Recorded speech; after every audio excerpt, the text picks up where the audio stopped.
Sir, बड़ी मुश्किल से मैं जगन को गिरफ्तार करके लाया था और आपने इतनी आसानी से उसे जाने दिया। और क्या करता? बिना किसी गवाह, बिना किसी सबूत और बिना किसी जुर्म के मैं उसे लॉकअप में बंद करके कैसे रख सकता था? जी, कोई गवाह नहीं था? वो मंगलू जिसे मैंने रंगे हाथों फसाद करते हुए पकड़ा था, गवाही देने के लिए तैयार था। उसकी गवाही काफी नहीं थी आपके लिए? आई एम सॉरी अमर, मैं मजबूर हूं। आप जैसे अफसर मजबूर हैं, फिर हमारे जैसे अफसर तो मरे हुए हैं। बेजान कठपुतलियां हम लोग, जिनके मुर्दा जिस्मों को जबरदस्ती वर्दियां पहना दी गई हैं। आप मजबूर हैं नहीं सर, आपको मजबूर कर दिया गया है। जब ऊपर से दबाव पड़ता है तो नीचे वालों को दबना ही पड़ता है, जबान बंद रखनी ही पड़ती है और लॉकर के दरवाजे खोल देने पड़ते हैं। अमर! सर, किस काम की ये वर्दी जो किसी मजलूम को जुल्म से न बचा सके? किस काम का यह होता जो किसी दौलतमंद मुजरिम के गिरेबां तक ना पहुंच सके? कभी गलती से उनके गिरेबां पे हाथ डाल दिया तो वो अपनी दौलत की तलवार से कानून के हाथ काट देते हैं। सर, ये रोज रोज के हाथ कटवाना, अपनी जमीर को फांसी लगवाना, आपको मुबारक हो। मुझे ये सब नहीं होगा। मैं सिर्फ एक बार मरने के लिए पैदा हुआ हूं, बार बार मरने के लिए नहीं। आज शाम तक मेरा इस्तीफा आप तक पहुंच जाएगा।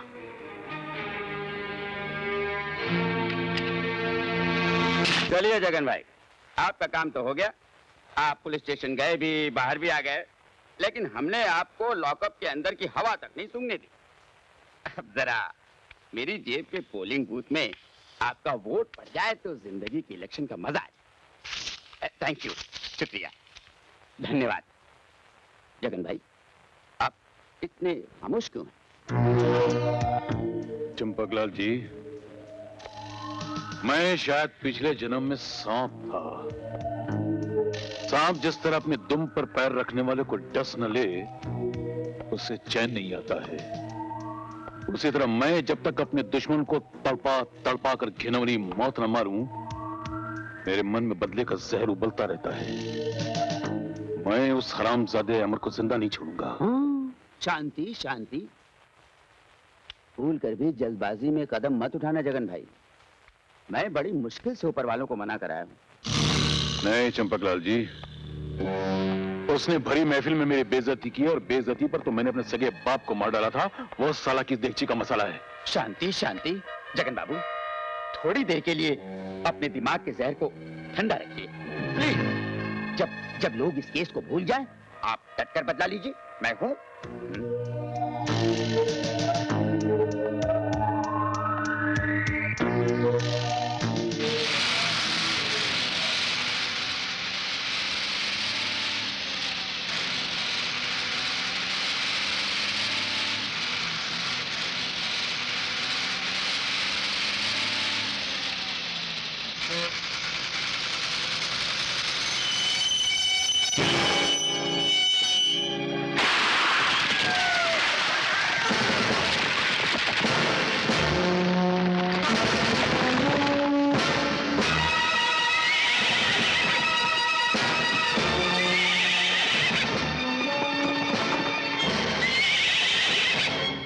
हरगिज़ नहीं होने दूंगा। शेरा की धमकी के मुताबिक अगर उन 25 कैदियों को रिहा नहीं किया गया तो वो बस के तमाम मुसाफिरों को एक एक करके खत्म कर देगा।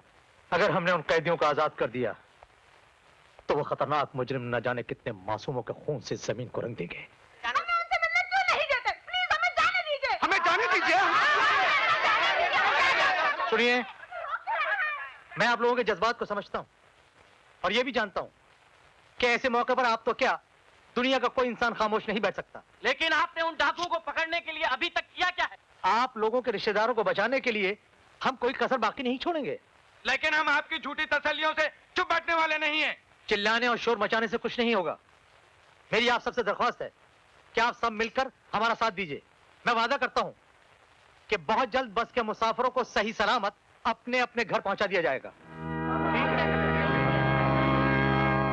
शेरा ने ये ऐलान किया है कि अगर उसके 25 साथियों को रिहा न किया गया तो वो एक एक करके अगवा किए हुए सारे लोगों के टुकड़े टुकड़े करवा देगा। भाई वाह, क्या धमकी है।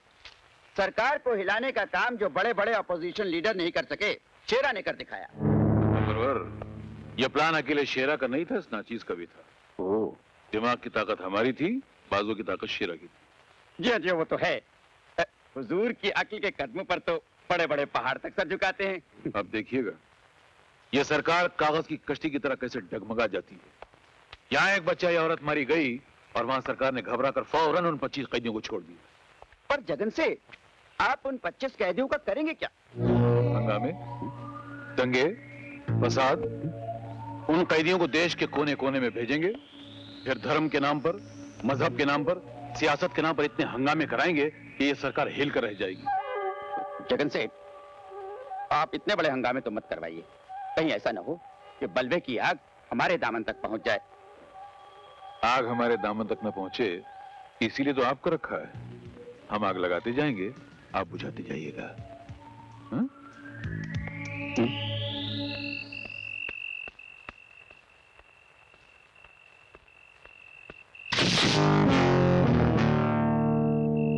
बहुत देर से मैं आपका इंतजार कर रही हूँ। आप मेरा इंतजार कर रही थी? कहिए क्या बात है? बैठिए, बताती हूँ। बैठूं? डरिए मत, मैं आपको कहीं भगा कर नहीं ले जाऊंगी। जी हम डरते तो कभी किसी से नहीं। लीजिए बैठ गए, बताइए जाना कहाँ है?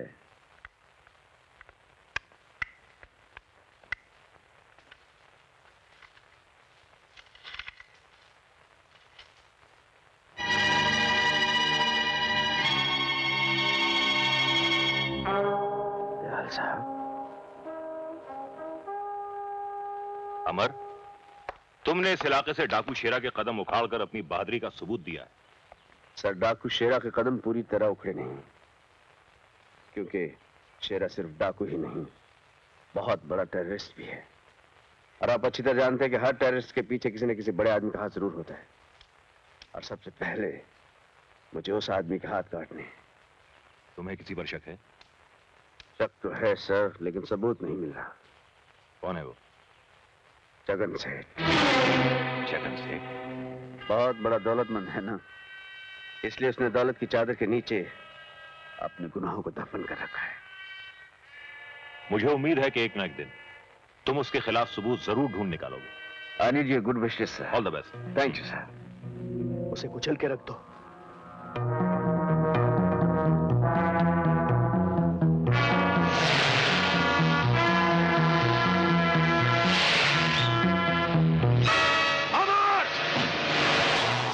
अमर जी क्या सोच रहे हो? जी सोच रहा हूं मेरी जान बचाने के लिए आपने अपने पैर गंवा दिए और सच्चाई के रास्ते पर चलते हुए मैंने अपनी वर्दी गंवा दी। नतीजा क्या निकला? कुछ भी नहीं। जुल्म भी वैसे ही जिंदा है और जालिम भी वैसे ही जिंदा है। इसीलिए मैंने तुम्हें यहां बुलाया। आप हुक्म कीजिए, आपके लिए मेरी जान हाजिर है। अमर, मेरी पोती। जी दयाल साहब, क्या कह रहे हैं? क्या हुआ आपकी पोती को? मैं बताती हूँ अमर साहब। सीमा अपनी एक सहेली की शादी अटेंड करने बस में बेंगलोर जा रही थी। अचानक रास्ते में डाकुओं ने हमला किया और बस में बैठे हुए तमाम लोगों को अगवा करके ले गए। अगवा कर लिया? किसने? शेरा ने। शेरा डाकू? हाँ बेटा, तुम तो जानते हो कि उससे मेरी पुरानी दुश्मनी है। अगर उसे यह पता चला कि सीमा मेरी पोती है तो पता नहीं वो उसके साथ क्या सुलूक करेगा। बेटा, ये पूरा हाथ जोड़कर तुमसे अपनी पोती की जिंदगी की भीख मांगता है। दयाल साहब, ये क्या कर रहे हैं आप? आप क्यों शर्मिंदा कर रहे हैं मुझे? आपने तो मुझे औलाद से भी ज्यादा प्यार दिया है। मुझे पढ़ाया लिखाया, पुलिस की वर्दी दिलवाई और उस दिन अपनी जान पर खेलकर मुझे नई जिंदगी दी आपने। मेरा तो हर सांस आपका कर्जदार है। आप हुक्म दीजिए दयाल साहब, मैं अपनी जान पर खेलकर भी सीमा को उन दरिंदों के चुंगल से बचा कर लाऊंगा। आप मुझ पर भरोसा रखिए दयाल साहब। हाँ, मैं जाऊंगा, जरूर जाऊंगा।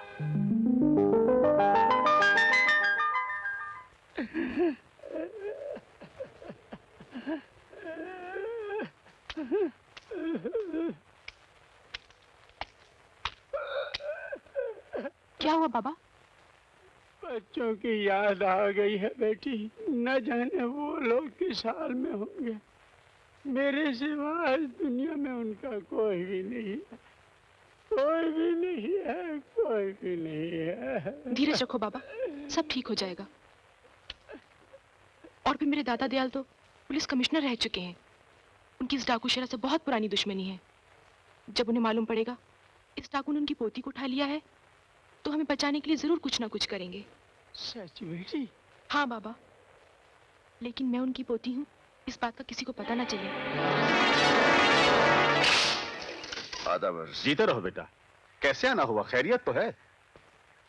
रहीम चाचा, जब मैं पुलिस ऑफिसर था आपने कानून के दुश्मनों के नाम और पते बताकर मेरी बहुत मदद की थी। आज मैं एक कड़े इम्तिहान से गुजरा हूं। मुझे आपकी मदद चाहिए। हुक्म करो बेटा। मुझे कासिम अली और करण का पता चाहिए। करण के बारे में तो फिलहाल कुछ खबर नहीं है। अलबत्ता कासिम अली कहाँ होगा ये मैं जानता हूँ। कहाँ होगा वो इस वक्त?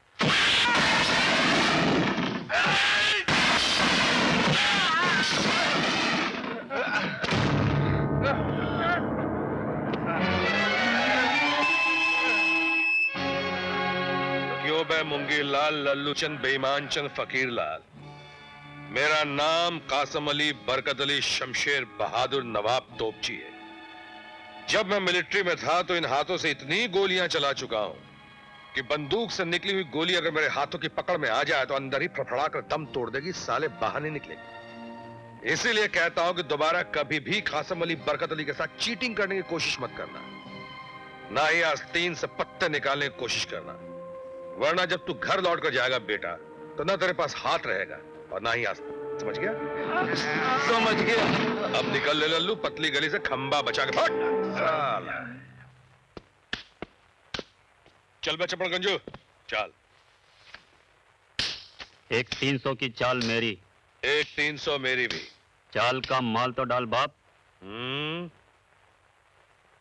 बड़ा बेभरोसे का आदमी है बे, साला मर जाएगा तो कफन नसीब नहीं होगा, बीवी फटेली साड़ी में लपेट कर डाल आएगी अंदर। ये ले 1000 की अंगूठी है, इसमें से 300 डाल रहा हूं, शो कर जल्दी। अब कासिम अली बरकत अली जंग बहादुर नवाब तोपची की अंगूठी को तू हाथ लगा रहा है? जब हमने कह दिया 1000 की है तो 1000 की है, और अभी भी समझ में नहीं आया तो तेरे को समझा कर बताऊं? नहीं समझ गया। समझ गया बाप। शो कर।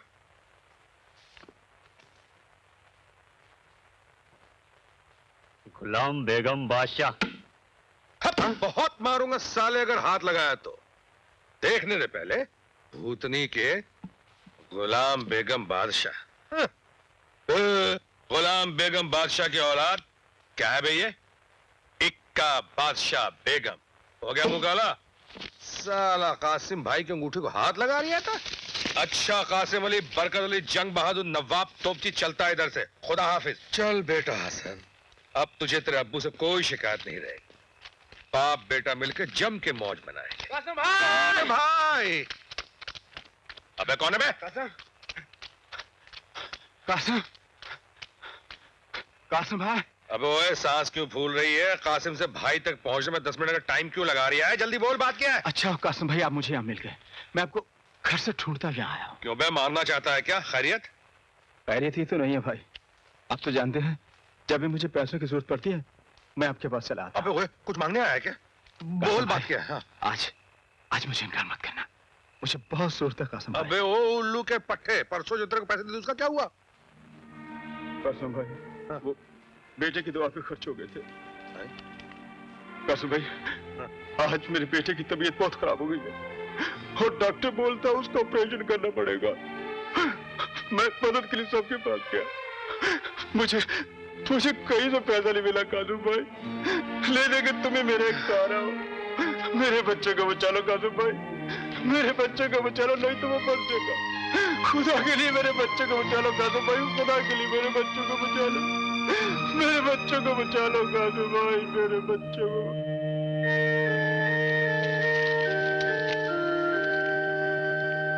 बहुत बहुत शुक्रिया कासिम भाई, बहुत बहुत शुक्रिया कासिम भाई, बहुत बहुत शुक्रिया।